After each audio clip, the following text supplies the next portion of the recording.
Sonic the Hedgehog, the fastest thing alive. In the 90s, he was the talk of the gaming world, being the little blue blur going super fast on our Sega Genesis. He was the mascot for Sega and their game consoles trying to take down Nintendo. Sonic has not only had many great video games, but he was so popular he crossed over into other media, mainly movies and cartoons, which is what we're looking at today. The show we're looking at is Sonic X, one of the best and most popular Sonic cartoons. This was an anime made in Japan in 2003, and it gave so many great interpretations of the Sonic characters, creating definitive versions recognized by people not familiar with Sonic. Sonic X was localized by 4Kids Entertainment, who have had a reputation when it comes to anime. Instead of just straight dubbing the animes they acquire, they went to great lengths to heavily edit and change things about the animes they showed. Everyone on the internet has made fun of these guys at some point, but to be fair to them, they were just trying to cut out the more risque elements of animes so kids could watch. Plus, if it wasn't for them, anime wouldn't be as popular in the US as it is right now. The shows they brought over did introduce a lot of people to Japanese cartoons. The storyline I want to talk about, though, features my favorite and probably everyone's favorite character, Shadow the Hedgehog, our favorite edgelord. Created as the dark counterpart of Sonic, Shadow was the main antagonist of Sonic Adventure 2, one of the best Sonic games. This was because that game was one of the first Sonic games with an in-depth story, and it was a very engaging one. Yeah, the original cutscenes and voice acting, at least on the English side, was hit or miss, but people still remember the story years and years later. That's because when it came out, it was thought to be the swan song for Sonic. It was the last game released on the Sega Dreamcast, a great console but up against stiff competition, the Xbox, the GameCube, and oh yeah, the PlayStation 2. To this day, still the most successful game console. So after that, Sega dropped out of the console war, so it was unknown if Sonic would continue. That made the game more special, however, because it really felt like so much love was put into possibly the very last Sonic game, and thankfully it wasn't the end. Sega instead decided to focus on game development for Sonic, so they released Sonic Adventure 2 on the GameCube, allowing even more people to play it. They adapted the story into Sonic X just like they had done before with Sonic Adventure 1 with the Chaos Saga, and it was glorious. I mean, I'll be the first to say the animation of Sonic X is not the best, but for what money they had, they did a lot. This is what we're looking at today, going over the 6 episodes in Season 2 of Sonic X, the ones that depict the Shadow storyline. Since there is a lot to talk about, however, I am splitting this into 2 parts, part 2 coming soon after this one. With all that said, I'm Rocko from Reamlore, and let's dive in.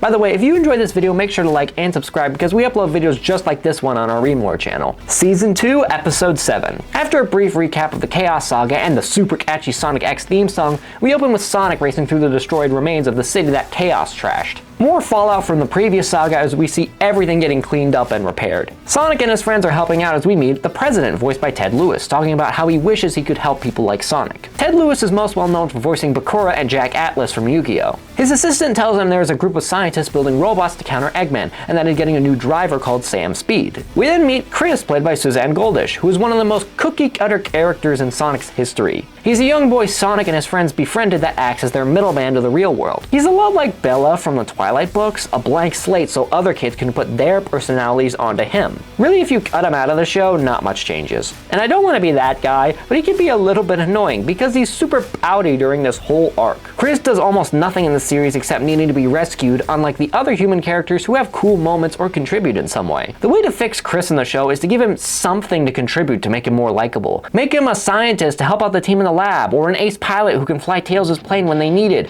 or give him the ability to find and connect to the Chaos Emeralds. Just something to involve him in the plot more. Anyway, Chris and some of the minor characters from Season 1 are moving to a new place so Chris's dad can fix up their house, which got flooded because of chaos. They say their goodbyes as we get a glimpse of the government actually being proactive, building robots to counter Dr. Eggman's robots. Of course, however, this side of the government isn't about protecting and serving, as we'll soon find out. They're being watched by Dr. Eggman, played by Mike Pollock. Yes, the OG villain from the first Sonic the Hedgehog game on Sega Genesis, Dr. Robotnik, Dr. Eggman. Okay, a little backstory there. If you grew up in the 90s with Sonic at the height of its popularity, you know the bad guy was called Dr. Robotnik. But if you grew up in the 2000s, you knew him as Dr. Eggman. Believe it or not, his original name in Japan was Eggman, but when he got brought over to the US, they changed it to Robotnik because Eggman is not a threatening name in American. It was further cemented when they called him Robotnik in multiple Sonic cartoons and comics. In the 2000s, however, they decided to call him Eggman with the Sonic Adventure games. The reason for this was because Sonic's identity was changing too much with the localization. interpretation. The US, Japan, and even the UK had different interpretations of Sonic and his story, so the adventure games were made to streamline the continuity. I'm with the majority of US fans saying Dr. Robotnik is a much better name, and they should have just kept calling him that. I mean, we're not calling Ash Ketchum Satoshi Tajiri, despite that being his proper Japanese name. They later integrated the name change into the story. His real name is Ivo Robotnik, while Eggman is just a name Sonic called him, and Eggman decided to adopt the name despite his nemesis. With all that said though, this is one of the best takes on Dr. Eggman / Dr. Robotnik, and one of my favorites. I mean, my all-time favorite will always be the Dr. Robotnik from the original Sonic the Hedgehog animated series, voiced by Jim Cummings. On the side of Eggman depictions, however, this is the best version, although Jim Carrey is coming for that title. He's also joined by his two bumbling robot minions, Boko and Deco, played by Darren Dunstan and Andrew Rannells. Darren you probably recognize as Pegasus from Yu-Gi-Oh! And Splinter from the 2003 Ninja Turtles, and Andrew played E102 Gamma in the previous arc. If you binge all the different Sonic cartoons, you'll notice that Robotnik, or Eggman, always has two robot minions with him. These guys, Heavy and Bomb, Orbot and Cubot, Scratch and Grounder. I have no idea why they make different robot sidekicks every time, but do what you want, I guess. These two are C-3PO knockoffs though, so they just exist to be cowardly and don't contribute much. Eggman says if he gets the designs for the new robots, he can counter them, so he hacks into the government computers. He gets access and finds more than robot designs, but diary logs from his grandfather Gerald Robotnik, meaning Eggman was born in the human world. Yeah, that was always confusing to me. In the game lore, Sonic's world and our world coexist together, but in Sonic X they're doing a whole other dimensional thing. Gerald was a brilliant scientist in our world, so Eggman wants to find out more about him. He tries accessing Gerald's files, but he can't get past the password block. That is until he remembers Gerald's granddaughter Maria. Family tree time! Gerald had two sons, one was the father of Maria, the other was the father of Eggman, so Eggman and Maria are cousins. I also like how in the story Gerald was into archaeology and science, and his sons went after those fields individually. I just thought that was a neat touch.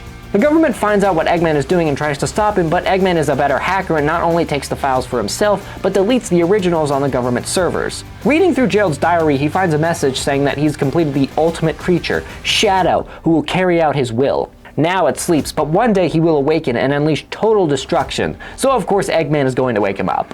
The president meanwhile is meeting up with Rouge the Bat, played by Kathleen Delaney. Oh boy, did this character cause some controversy with her design, but we're not going to talk about that here. Instead, the president tells Rouge that Gerald made the file 50 years ago, but since he never told anyone the password, it's been locked up until today. Guys, you didn't try his granddaughter's name? That'd be the first thing I tried. Maybe her birthday, but then definitely her name.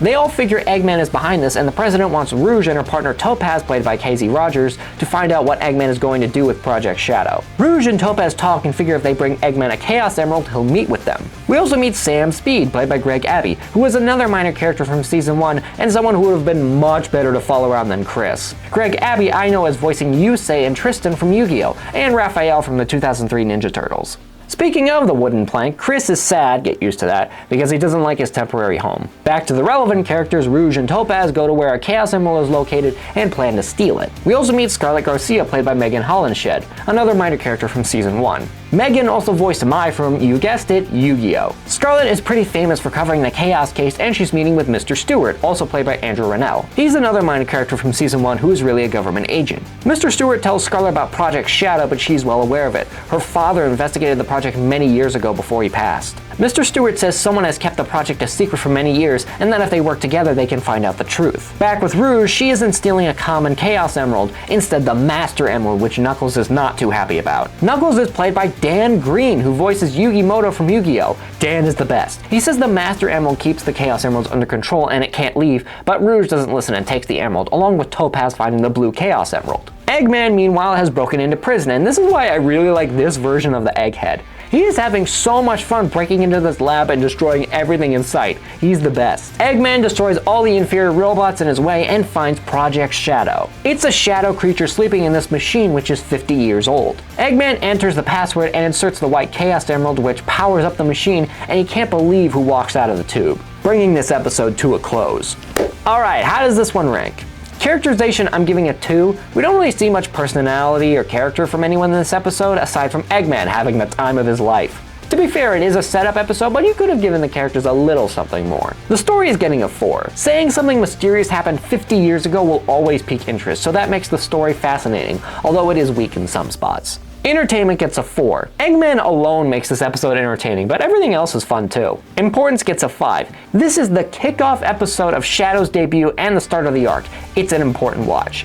Moving on to Season 2, Episode 8. We have some government soldiers transporting public enemy number 1, Sonic the Hedgehog. Sonic is played by Jason Griffith, who also voiced Atticus in Yu-Gi-Oh! GX. I think Jason does a really good job as Sonic. Not my favorite, but it is a really good depiction. They say Sonic broke into Prison Island, but he says he didn't do anything before escaping the helicopter. I like how the government in this world is completely incompetent when it comes to chasing Eggman, but when it's Sonic, they send everything in the kitchen sink at him. The president, meanwhile, is meeting up with his assistant in the limo, and she says they can't ignore what Sonic has done. The president says this doesn't sound like him, which Sam Speed agrees with. Yeah, Sam and Sonic had a big rivalry and friendship in Season 1, so he's standing up for his blue buddy. Meanwhile, it seems like Sonic broke into a museum and stole the Green Chaos Emerald before taking out the robots effortlessly. This forces the president to push for Sonic to be arrested and sends even more robots his way. Chris and his family see the footage of Sonic stealing a gem, but it is super dark, so we can't be sure, and Chris is sad. Sonic is still on the run from the drones as Stuart and Scarlet visit Prison Island to get some more clues. They talk to this random guy and he shows them the dark footage of Eggman and Sonic stealing the Shadow Project.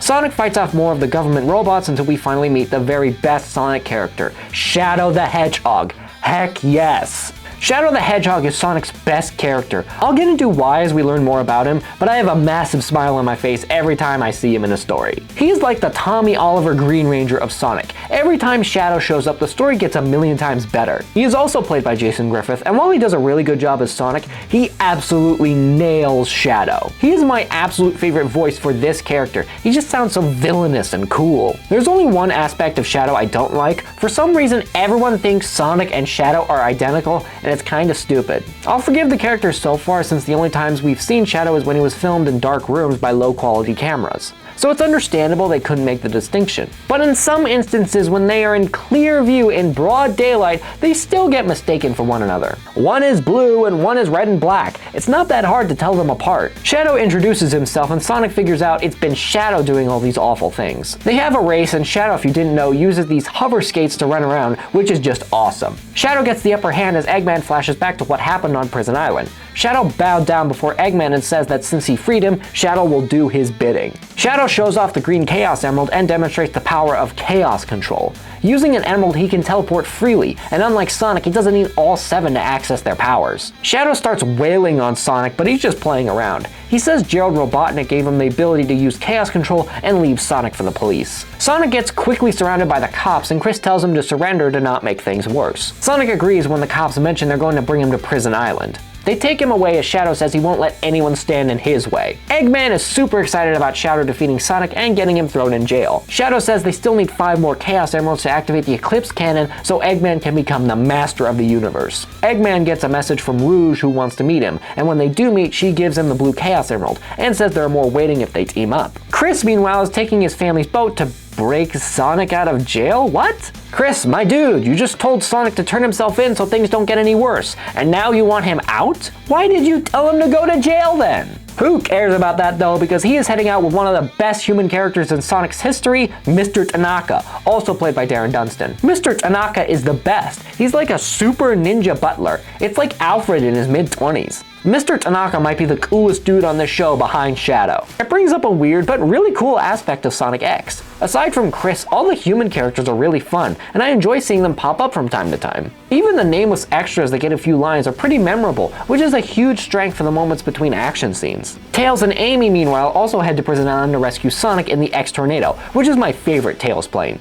Tails is played by Amy Pallond, and Amy is played by Lisa Ortiz, who played Serenity in Yu-Gi-Oh! Tails is pretty spot on as the nervous, shy younger brother who's also a super genius. Honestly, it's kinda hard to not get this character right. Amy, meanwhile, is okay in this show. She's the stereotypical girl in the boys club hoping that everyone will be safe, and it's a tad boring, but she's alright. I much prefer the version of her from the Sonic Adventure games. There she was a super fan, madly in love with Sonic, and tried everything in her power to date or marry him. Her rage was also dialed up to 11 in those instances, which made her way more fun. Why couldn't they just keep that version? I also really like the version in Sonic Boom. I just thought she was very likable and very fun to be around. She also has a lot of great lines in that show. This episode ends with Sonic being surrounded by his true nemesis, water. It's always water. He's also locked in a cell with a bunch of science stuff on the walls, which will tie in later as the episode ends. Ratings for this one. Characterization can get a 5. Shadow is the best character, so obviously the characterization is getting a 5, and we also get some of Mr. Tanaka too, plus all the other characters showing off their personalities. The story can get a 3. The story is a little weak, with everyone just accepting Sonic as a criminal after a full season of saving the day, and there's the stuff with Chris telling Sonic to turn himself in but then going to break him out. Still, the Sonic and Shadow rivalry is building up nicely. Entertainment gets a 5. Shadow's debut fight wailing on Sonic is more than enough to boost this to a 5. Importance also gets a 5. I mean, it's Shadow's proper debut. It's kind of a must-watch for Sonic X. Moving on, we have Season 2, Episode 9. Sonic is chilling in the underwater cell as the prison warden brags about how he can't get out with all the security, and because they're on an island surrounded by water. Mr. Tanaka stops the boat he and Chris are on and explains if they go any further, the island will detect them. His solution is a paddle boat that will duck under the radar, and Mr. Tanaka, showing off how awesome he is, turns it into a jet ski because he's super fit. Eggman also arrives at Prison Island and shuts down their communications and security. The reason he's here is because Shadow said they needed all 7 Chaos Emeralds to activate the Eclipse Cannon, and there are some at Prison Island. Eggman will wreak havoc as a distraction, Shadow will blow up Prison Island by detonating their weapons center, and Rouge will break into the vault and steal the Chaos Emeralds. The military sends out robots to fight Eggman, and it is pretty cool to see Eggman in some action scenes. Normally he just has his robots do all the work. Prison Island is pretty popular today as Tails and Amy land there. Amy hugs Shadow thinking he's Sonic, which again, they don't look similar at all, but she sees the differences pretty quickly. Eggman shows up to fight Tails and Amy, and this is why I like the X-Tornado so much. It can transform into different modes, like this one with fists. While that's going on, Shadow, Rouge, and Amy all enter the prison, all going after different things as Chris and Mr. Tanaka arrive on the island. Eggman leaves because he has more important things to do as Rouge finds the red and cyan Chaos Emeralds. Shadow sets the detonator to 10 minutes as Amy gets to Sonic. Sonic says he came here on purpose so we can learn more about his lookalike, but now that Amy is here, they work together to get out. Back with Chris, Mr. Tanaka told him to stay back since it's dangerous, but because Chris is not smart, he goes up anyway. That is a big mistake because Sonic and Amy escape and meet up with Mr. Tanaka and Tails. Sonic says they need to get out of here while he finds Shadow. Rouge, meanwhile, gets the purple Chaos Emerald as Sonic and Shadow meet again. Sonic demands answers, but Shadow, being cool, says, "You'll find out," before they fight. The prison guards find out about the bomb and start evacuating, and when Mr. Tanaka goes to pick up Chris, he's not there. Chris is really a moron sometimes. Everyone leaves in droves, but the one person who can't leave is Rouge, who gets locked inside of a vault with the Chaos Emeralds. Eggman tells Shadow and Rouge he can't wait for them and leaves along with Sonic, who wants to get everyone away. Chris finds Shadow as he tells Rouge he's going back to pick up the Chaos Emeralds, not caring about Rouge at all. He uses the Chaos Emerald to teleport, but Chris, being an idiot, thinks if he can grab Shadow, he can prove Sonic's innocence. Chris holds on to Shadow as he teleports, even though a few feet away, Mr. Tanaka is right there. Sonic gets Mr. Tanaka away as Shadow meets up with Rouge. He grabs the emeralds and plans to just leave, but Chris says he has to help Sonic escape. Seeing Chris makes Shadow think of his friend Maria, so he teleports them all off the island. Now this is a bit different from the storyline in the game. Since Chris wasn't a part of that game, Shadow came back to save Rouge. Later he says he did this just to save the Chaos Emeralds, but he remembered Maria and saved her because he thought it wasn't right to leave her there. So it's pretty much the same. This episode ends with the other characters flying away, worrying that Chris may be gone. How does this one rank? Characterization can get a 3. Everyone is decent, but it's not that much of a standout compared to last time, mostly because this episode is a lot of fight scenes. Story is a 4. The story is progressing very well with more hints that Shadow has a tragic backstory, and despite Chris making dumb decisions, he doesn't slow the story down. Entertainment gets a 4. It's a very entertaining episode, not only because Sonic and Shadow are fighting again, but pretty much everyone gets in on the action. Importance also gets a 3. A little less important than the other episodes, but it's part of the arc, so you should watch it to get the full picture. That is where we're going to stop for the day. I fully plan on releasing the rest of the videos shortly after, so stay tuned for when that goes up. Thank you all so much for watching. If you enjoyed, make sure to like and subscribe, and I'll see you all later.